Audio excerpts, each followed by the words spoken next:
నమస్తే.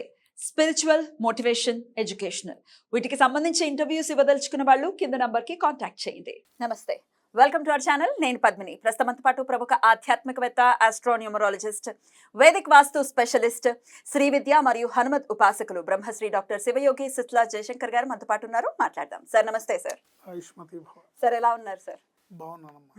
సార్, ప్రతి ఒక్కరూ కూడా పూజలు చేసుకోవటం అనేది ఒక 5-6 ఏళ్లుగా చాలా ఎక్కువ అయ్యాయి. చాలా చాలా సంతోషం దానికి నిజంగా. అంటే ఈ యూట్యూబ్ కూడా ఇంత వాస్ట్గా పెరగటము, చెప్పటము, పలానా రోజు చాలా స్పెషల్ అను, లేకపోతే వాళ్ళందరూ చేసుకుంటున్నారు మనం కూడా చేసుకుందాం, ఇంకొంతమంది ఇన్స్పైర్ అవ్వటం, వీటన్నిటి రీత్యా ఖచ్చితంగా పూజలు అయితే పెరిగాయి, అందరూ చేసుకుంటూ ఉన్నారు. అయితే కొంతమంది కొన్ని రకాలైన అంటే పంచోపచారాలతో పూజలు చేసుకునే వాళ్ళు ఉంటారు, తర్వాత 16 ఉపచారాలతో చేసేవాళ్ళు కూడా ఉంటారు. అసలు పూజ అనేది ఎలా చెయ్యాలి అనేది ఇప్పుడు ప్రశ్న సార్. పూజ అనేది వారి వారి ఆసక్తిని బట్టి, వారి వారి భక్తిని బట్టి, వారి వారి ఇష్టదైవాన్ని బట్టి చేసుకోవచ్చు. అయితే ఇక్కడ మనం ఏం చెప్పుకోవచ్చు అంటే, సమయం తక్కువగా ఉంది, నాకు అసలు సమయం లేదని గబగబా ఒక అగరబత్తి కట్టి దేవుడి గూట్లో చూపించేసి పరిగెడుతుంటారే, స్నానం చేసి వచ్చి టవల్ మీదే చూపించేసి వెళ్తుంటారు. అవును, అలాంటి వాళ్ళ కోసం మనం చెప్పుకోవచ్చు. భక్తి ఉంది కానీ నేను చేయలేకపోతున్నాను, నేను ఆఫీస్కి వెళ్ళాలి, 1.5-2 గంటలు ట్రాఫిక్లోనే టైం అవుతుంది. సో ఇలాంటి వాళ్ళు మనం నిత్యం నేను చేసుకోదగినవి ఒక 10-15 నిమిషాల్లో నాకు ఏదన్నా తెలిస్తే బాగుండు అనుకున్న వాళ్ళకి మనం మంచి సలహా చెప్పచ్చు. తప్పకుండా. గణపతి అష్టకం, ప్రణమ్య శిరసాదేవంతో మొదలవుతుంది. గౌరీపుత్రం వినాయకం, గణపతి అష్టకం, సుబ్రహ్మణ్య అష్టకం, శివమానసిక పూజ, దేవి సప్తశ్లోకి, హనుమాన్ చాలీసా, ఇవి చేసుకుంటే సర్వదేవతల్ని పూజించినట్టు. మీకు ఎప్పుడు కూడా మనం దేవుణ్ణి ఎందుకు నమ్ముతాము, దేవుణ్ణి ఎందుకు కొలుస్తామంటే ముఖ్యంగా 90% భక్తితో కాకుండా భయంతోనే కొలుస్తారు. నాకు రేపొద్దున ఎలా ఉంటుందో, రేపొద్దున నా పరిస్థితి ఏంటో, నన్ను భగవంతుడా నన్ను కాపాడు, నన్ను రక్షించు, ఇలాగే ఉంటుంది 90% ఆఫ్ ది పీపుల్కి. సో మేము మంత్రాలు చేయలేము, నాకు శనివారం నాడు వెంకటేశ్వర స్వామి, ఆదివారం నాడు సూర్య భగవానుడు, సోమవారం నాడు శివుడు, మంగళవారం నాడు ఆంజనేయ స్వామి, మళ్ళీ మంగళవారంలో కూడా 3 దేవతలు చెప్తున్నారు ఎవరిని పూజించుకోవాలి. మంగళవారం నాడు ఆంజనేయ స్వామికి చెప్తారు, మంగళవారం నాడు సుబ్రహ్మణ్య స్వామికి చెప్తారు, మంగళవారం నరసింహస్వామికి చెప్తారు, మంగళవారం నాడు అమ్మవారికి చెప్తారు, దుర్గా అమ్మవారికి. ఇన్నిట్లో ఏం చేయాలనే కన్ఫ్యూజన్లో ఉన్న వాళ్ళకి ప్రతిరోజు మీరు కన్ఫ్యూజన్ అవ్వకుండా ఈ 5 స్తోత్రాలని చేసుకుంటే మీకు అన్ని రకాల గ్రహశాంతి లభిస్తుంది, సర్వదేవత అనుగ్రహం లభిస్తుంది.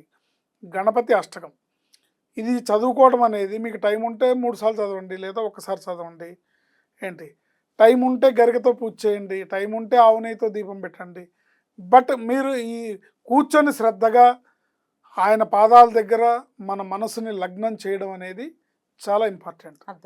గణపతి అష్టకం, సుబ్రహ్మణ్య అష్టకం, శివమానసిక పూజ అంటే ఏంటండి? రత్నైకల్పితమాసనం అనే స్తోత్రం ఉంది. రత్నైకల్పితమాసనం హిమజలై స్నానంచ దివ్యాంబరం అని.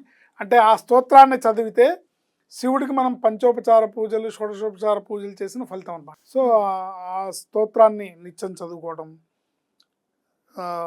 శివమానసిక పూజతో పాటుగా దేవి సప్తశ్లోకి, 7 శ్లోకాలు అమ్మవారివి. ఈ దేవి సప్తశ్లోకిని కూడా, ఈ సప్తశ్లోకి చదివితే సప్తశతి పారాయణ చేసినంత పుణ్యం, 7 శ్లోకాలు ప్లస్ హనుమాన్ చాలీసా.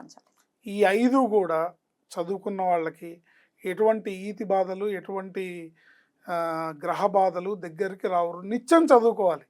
మీకు కుదిరినప్పుడు చదువుకుంటాం, కుదిరినప్పుడు చదువుకోమని కాదు, నిత్యం చదువుకోవటం వల్ల అనేక రకాలుగా గ్రహశాంతి లభించి అభివృద్ధి పదాన ముందుకు వెళ్తారు. మీకు సమయం ఉన్నప్పుడు ఇంకా పెద్ద పూజ చేసుకోండి, రుద్రాభిషేకం చేసుకోండి, సమయం ఉంటే రుద్రాభిషేకం చేసుకోండి. ఇంకా సమయం ఉంటే గణపతికి గరికతో అర్చన చేసి ఆవు నెయ్యితో దీపం పెట్టి నివేదించవచ్చు.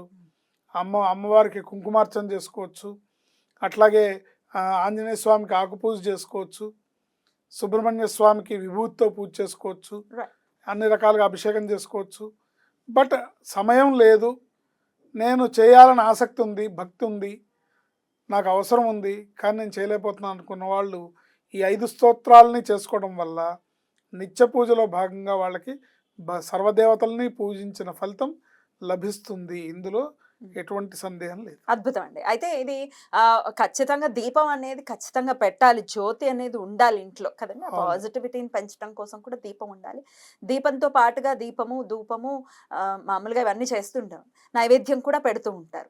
ప్రత్యేకించి ఇవి సింపుల్‌గా చేసుకునే విధానంలో ఒకసారి సింపుల్‌గా చెప్పండి. నేను నేను నైవేద్యాలైతే అంటే ఏమేమి నేను పెట్టుకోవచ్చు? ఎవరి కోసం చెప్పానంటే ఇది, హ్మ్. ఇది అందరి కోసం అని కాదు. ఎవరైతే నాకు భక్తి ఉంది, కానీ నేను చేయలేకపోతున్నాను, నాకు టైం ఉండదు అనే వాళ్ళ కోసం మాత్రమే. మీకు సమయం ఉండి మీరు సమయాన్ని భగవంతుడి సన్నిధిలో గడపగలిగితే, సమయానికి అంటే మీ డైలీ షెడ్యూల్లో పూజా విధానానికి మీరు కనీసం ఒక అరగంటో, గంటో మీరు ఇవ్వగలిగితే ఇది అక్కర్లేదు. హ్మ్. దానికి సపరేట్‌గా ఉంటుంది. ఒక హాఫ్ అన్ అవర్ కూడా ఇవ్వలేని పరిస్థితి అసలు ఎవరికీ రాకూడదు ఇన్‌ఫాక్ట్. రాకూడదు కానీ మరి మనం ఈ రోజుల్లో చూస్తున్నాము.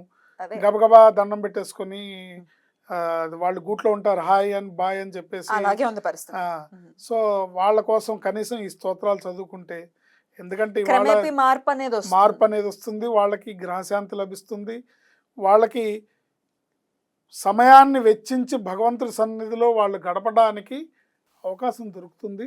రేపొద్దున అలాంటి పరిస్థితులు భగవంతుడు ఏర్పరుస్తాడు. Right. మనం ముందు ఆ దిశగా ఒక అడుగు ముందుకు వేయాలి. హ్మ్. ముందుకు వేసి మనం ప్రయత్నపూర్వకంగా కనీసం ఈ 5 స్తోత్రాలు చదువుకుంటూ ముందుకు వెళ్తే అన్ని రకాలుగా కూడా వాళ్ళు రేపొద్దున ఆధ్యాత్మికంగా ముందుకు వెళ్ళి ఎదిగే అవకాశం ఉంటుంది. అద్భుతం సార్. అయితే ఇది ఇప్పుడు మీరు చెప్పినటువంటి ఈ 5 కూడా నోటికొచ్చేటటువంటి ఈజీగానే ఉంటాయి. ఈజీగానే వస్తాయి అన్ని. అందరూ కూడా చదువుకునేటటువంటి పరిస్థితుల్లోనే ఉంటాయి అవి. గూగుల్లో కొడితే వస్తుంది. సప్త శ్లోకి అంటే వస్తుంది. 7 అవును. శ్లోకాలు. ఉమ్. అష్టకం అంటే 8 శ్లోకాలు. ఉమ్. శివమానసిక పూజ ఒక 12 శ్లోకాలు. అంతే. శంకరాచార్య విరచిత శివమానసిక పూజ. అది చేస్తే అమ్మవారికి అయ్యవారికి ఇద్దరికి చేసినట్టు. అద్భుతం.